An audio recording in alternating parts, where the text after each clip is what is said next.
Welcome to A1 TV Telugu news. నేను భువన. Details చూద్దాం.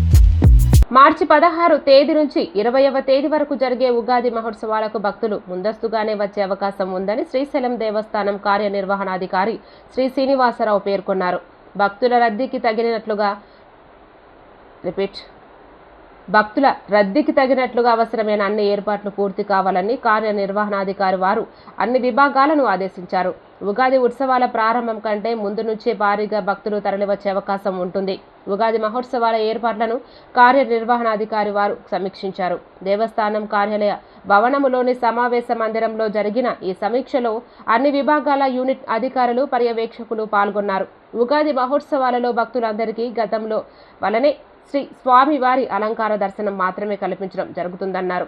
భక్తుల సౌకర్యార్థమై ఉత్సవాలలో 10 రోజుల పాటు అనగా మార్చి 6 నుంచి 15 వరకు రోజుకు 4 విడతలుగా స్పర్శ దర్శనాన్ని కల్పించడం జరుగుతుందన్నారు.